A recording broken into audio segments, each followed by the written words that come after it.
this is a bit of a work in process. Some work we're doing looking at reimagining personality measurement techniques, which sit at quite the centre of a lot of behavioural economic theory.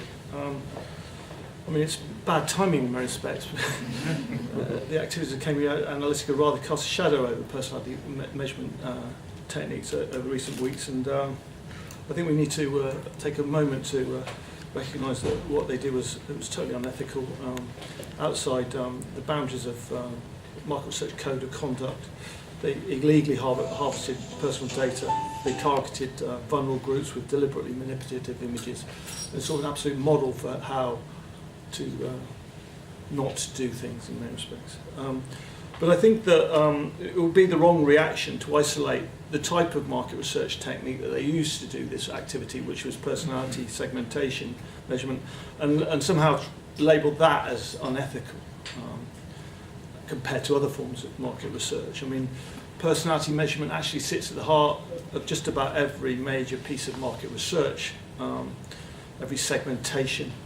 Nearly every survey question is one step away from some sort of personality measurement. It's a really important methodology that we really need to understand and use a bit more efficiently and effectively.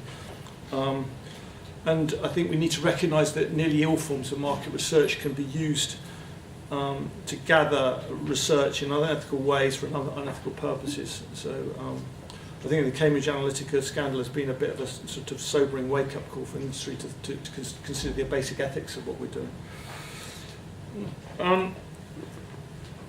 I come to this. I mean, everyone in this room is from behavioural economic background, so I don't necessarily need to explain the massive interest in personality measurement over recent years, and all sorts of papers and research has been conducted in this into exploring personality measurement. And I mean, I've run out of times where trying to count the number of times people are using sort of personality measurements in various bits of research that we do across our organisation. So many studies involve some aspects of personality measurement. And so these are some of the most commonest personality measures that I see used in market research for sort of commercial market research purposes. There's the obvious Big Five one that everyone's probably aware of. And we mapped out, these are some work we did with Ogilvy to identify the most common and most useful things that people needed to know or felt were useful to understand. Cultural cognition is basically how you see the world, whether you see it as a hierarchical, whether it's egalitarian, whether it's communitarian, very important for political social research. Time perspective, whether you plan for the future or live in the now. Regulatory focus is your attitude towards risk. Locus of control is your sense of effectiveness in the world, whether you think that you're in control or whether the world controls you. And then there's a whole big domain around the type of shopping behaviour, the attitudes towards whether you're a hedonistic, like an experiential person, or whether you're a more utilitarian. Those are some of the common personality tests that we see applied in market research. The challenge I see with behavioural personality measurements is that it's not very effective when you start to transpose it and use it in real life situations. The Big Five is a really good example. I don't know whether anyone's ever tried to apply a Big Five personality test into a sort of traditional piece of market research, but you often get data that looks like this, completely useless. Extroversion, everyone, for almost a hair's breadth difference between one measure and another. And I started to get an interest in this and tried to examine some of the flaws in conventional personality measurement, and I realised there were lots of issues. And so what we did was team up with Ogilvy, who were part of the WPB group, to have a bit of a major rethink about personality measurement, trying to think about how we could redesign it, repurpose it for commercial market research purposes. And we also wanted to look at consolidating a range of different personality measures into one sort of Uber measurement method. There's benefits from that, which I can explain, because they help to cross-pollinate and cross-calibrate each other. And from our perspective, use our skills at survey design to see if we can create better ways of measuring things more generally. I think it's important to understand some of the problems with classical personality measurement techniques. And if I take the Big Five as an example, here is the issue in a nutshell.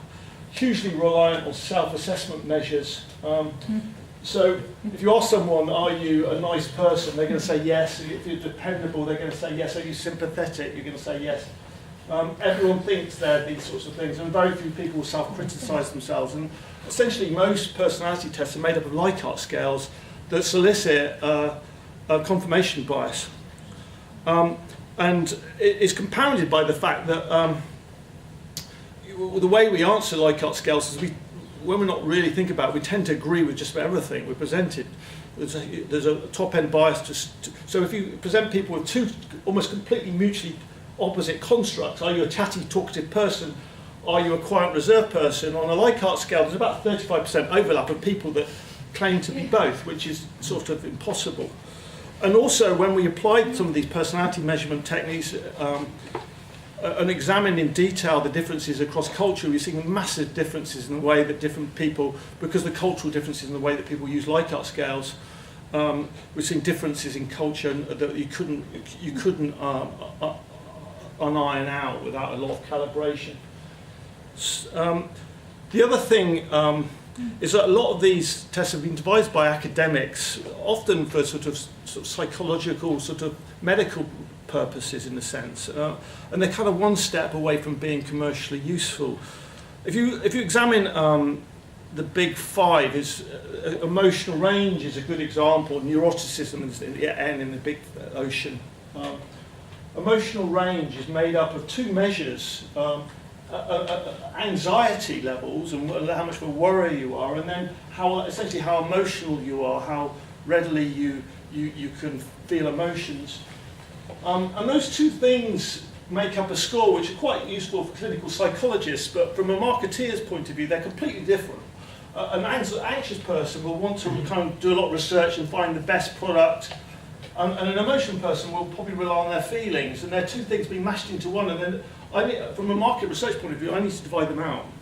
Openness, you've got people that are curious and want to discover new things, and then you've got people that are just not fussy and just buy anything that be presented to you. And again, we need to know the difference, and they're convoluted into one thing in the ocean test.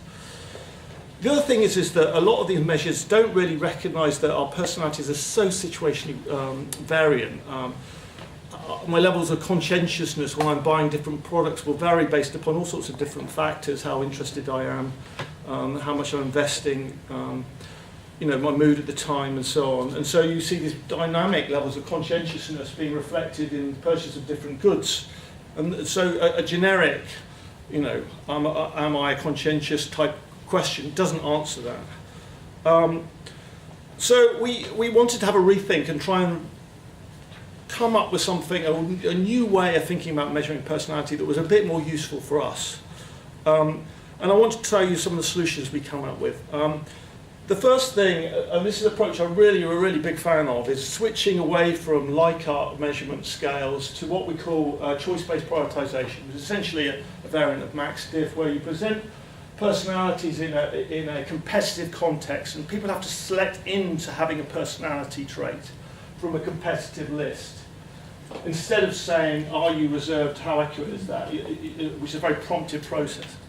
And what we find is that really helps to reduce that overlap of opinion. Very few people, only about 8% of people will tick chatty and talkative and quiet and reserved. So you get a lot cleaner data to work with to start off with, remove all that noise.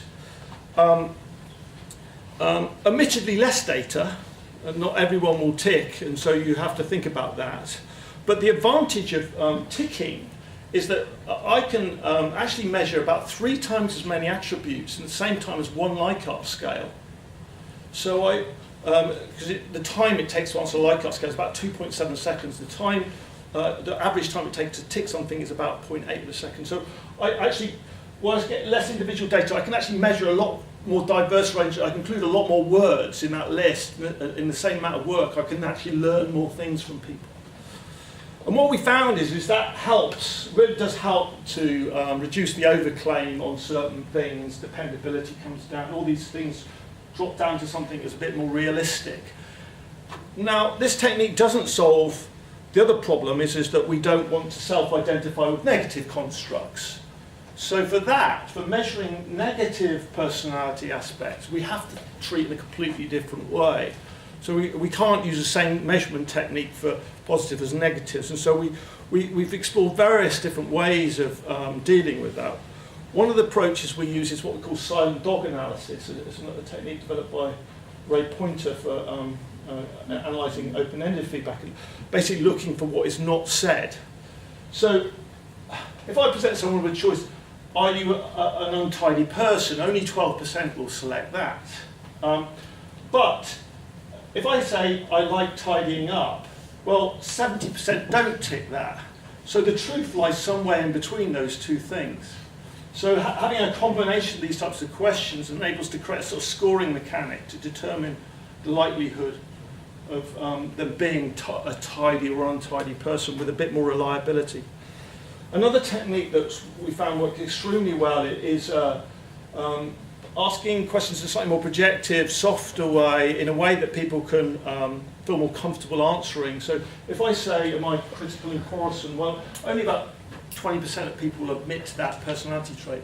But if you ask people to think about their family members and how critical, quarrelsome they are, and then ask them to compare themselves in that context, they've kind of, I feel a bit more comfortable to admit that I'm critical and quarrelsome within the context of my family, perhaps. I don't know what the reasons are, but you end up with about twice as many people self-claiming to be critical and quarrelsome in that. It's something to do with being primed by that and being able to sort of recognise my behaviour by looking at the past. And looking in the past is a really good way to allow people to identify personality traits, and we've used that a lot. The other thing that we've been focusing on is shifting towards more behavioural-based measures that are a little bit more easier for people to answer truthfully. So if I say, are you disorganised, nobody's going to admit to it, but if I show people a picture of their drawers and say, well, what does yours look like? People, I'm able to admit that mine's more like that than that. And therefore, we realise that that's a really wonderful weapon because people kind of find that fun to answer, especially if you tell people what other people do. So we've done a whole lot of experiments where we've tested out proxy behavioural measures of certain different types of personality traits, and then correlated them with the master personality to see. And what we realised is that each one in itself doesn't actually reveal that you're a conscientious person, but you add them all up, and people's responses to baskets of these questions can give a more reliable measure than a traditional questionnaire approach. What we also realised is that the real focus is on trying to make this situationally relevant to things we're trying to measure. So it's not just a question of identifying the specifics, but thinking about the context. So if you're doing a survey about supermarket shopping, you need to anchor that personality measures within the context of that topic. And then obviously there's a thinking about, we've done a lot of thinking about unpacking all the primary personality traits to think about their component parts and which ones are actually relevant and important to market research, commercial decision-making processes. I mean, take, for example, conscientiousness. They're essentially, I mean, these are sort of fairly sketched out ideas from our side, but I know there's a lot of academic research that looks into this in a bit more detail, but there are about 9 or so ways that you could look at that. And if you actually examine a typical measure, the academic measure of conscientiousness, it's written by someone who was fixated with the concept of fastidiousness. It focuses on people's attention to detail and things like that. And yet it misses out on a massive bit of conscientiousness, which is goal orientation, and people willing to work hard and deliver the end result. And so we tried to think of ways of measuring some of these other dimensions and create a measure that was more comprehensive. And so what we've done is we've done a huge number of experiments. Over the last year or so, we've done about 20 or so large-scale experiments where we've tested out for each of the primary personality traits we're trying to measure upwards of 50 to 100 different questions, looked at how they reflect on the master sort of classical academic personality measures, then looking at what they're bringing to the story, something new and fresh, doing principal component analysis and lots of sort of looking at what the drivers, what brings a fresh angle on a personality, how we can isolate little clusters. And then what we've done is then whittle this down into sort of master sets of the most valuable questions we find that help us to map out in a more comprehensive way a personality trait. And this is some examples of conscientiousness. These are questions that beautifully correlate nicely and bring fresh things to the story when it comes to conscientiousness. And when we try that and apply that, this set of questions, create a metric out of that, scoring metric, we found it's wonderfully commercially applicable. This is some how you apply some of this in the differentiation between high and low groups. We're seeing be able to pull apart people in a lot more clear way. That's part of the story. The other part of the story is trying to devise a more efficient survey protocol. And trying to, what we want to do is work out how we combine a whole load of personality measurements into one. Because what we found was that one personality measure could really help to inform and personality, these personalities on MASH. Working on the realization that you learn faster about some people's personalities than others. So for example, if I were measuring extroversion or introversion and someone ticks a box saying I'm talkative but don't tick the box saying I'm chatty and a couple of other minus measures, I can instantly tell that that person will be in the top third percentile of being an extrovert. And so I don't really need to ask that person any more questions about that topic. Equally, the people who say I'm quiet and don't tick chatty, I know they're in the bottom third. Now, that isolates, maybe it's only about 20% of people that do that, at the top and bottom, but that means that 40%, I don't need to actually ask any more questions to understand that they're in that extrovert or introvert scale set. That's job done. What I can do is focus the rest of the survey on asking questions that I'm less certain about, the middle group and the other group. And across all the personality tests, we've analysed these sorts of things, looked at the correlation and the sort of repeatability of, there's essentially the four top principal drivers of each personality, how it's predictive, their answers, how it's predictive of their overall personality. In the top third, bottom third, as an example, in this particular case was predicting a correlation 0.86 the overall personality. So from a market research perspective, from my point of view, that's good enough. We'd use this technique and then also using smart routing and adaptive routing as we go through it to just crunch the survey down. So what essentially we can do is we can ask a questionnaire that's 30 minutes to respond. It can be down to sort of 18 minutes or something like that, or shorter. And then we've also done a huge amount of work on the design and the look and feel and making it an emotionally interesting and valuable experience, because we realised that one of the critical things for measuring personality is people's concentration on giving considered answers, because people have to buy in and really think about some of these things sometimes, or encouraging people to read things and so on. And so we're trying to make it as playful as possible. This is sort of a good example of sort of a meme type introduction to allow people to recognise that we're not very good about observing our negative traits before asking about negative. More fun type, we call sort of conversation starters before questions about regulatory focus. Regulatory control, we ask this question, we give some feedback, and then that primes them to ask some slightly more serious questions about that topic. And then we break it up into chunks, and then after each chunk we give people essentially share our learnings back with them as they go through the study. And get them to self-validate your learnings to check that we're headed in the right direction or not, and if we're not, we can ask them more clarifying questions. We found that this combined approach of using approaches is really, really effective in terms of completion rates. We've got, my unedited version of the survey is about 17 minutes long, so that's quite a long study, but we're getting about a 94% completion rate, and we ask people if they want to do more surveys like this at the end of it, and it gets something like a 93% approval rating, which is about as high as you can possibly get, really, for a survey. So we know it's working for us. We've basically done this, we're at a stage where we've done a huge, great big calibration exercise. What we're looking at is how the questions stand up across culture and how predictive each of them all are in a combined set. And we've been doing some then testing out some of the ideas and seeing what it draws out in terms of a story. Is this information commercially useful? Doing simple little things like we did this at the end of one of the surveys. We asked people what coloured car they had, and we had quite a large sample of about 5,000 people, so we could actually statistically analyse the actual specific colour. We were able to identify that yes, extroverts do have a slightly more colourful cars than introverts. people who were scored low on the agreeability scale were a bit more grumpy about things, were more fussy about the features they wanted when they're buying a mobile phone, that sort of thing.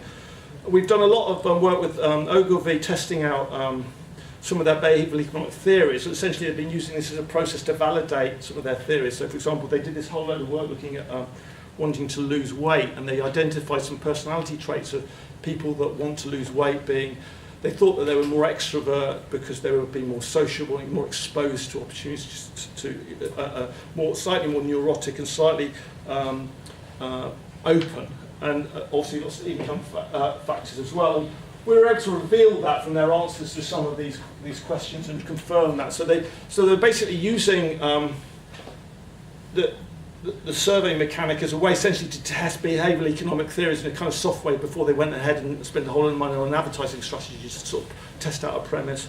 And we've done that with advertising, basically showing people different ads and looking at the preference to the ads on different personality traits. And again, being able to pull out parts of quite significant differentiation between one ad and another. And we think that the idea is that we want to profile our entire panel like this, so that you can use our panel to do very simple bits of research, like, you know, this is a little nudge idea, who's it appealing to, and we can give you a bit of an answer for, you know, this is like a package set of data that we can then give you scores back. There's a sort of utilitarian tool for our customers. And I think that, I mean, I'm really excited with where what we've been achieved and where it's going and what we're seeing in the data. And I think this new approach has established a more nuanced framework for testing personality than conventional classical personality measurement techniques. And I thoroughly encourage you to utilise some of these ideas in your own approaches if you're ever doing any personality measurement tests yourself. And I'm happy to share you the actual survey we created. And frankly, if anyone wants to do any experimentation, we're going to be doing, we've got to calibrate every single country in the world. You know, we literally, our idea is that when we calibrate it, we don't like to waste them, you know, we like to give them extra tasks. So if anyone's got anything they want to test out or any stupid ideas, behavioural economic theories they want to sort of like trial out with us, and we come and talk to us and we'll see how accommodating we can be to that. Don't tempt me. But yeah, I hope you found that interesting. Thank you.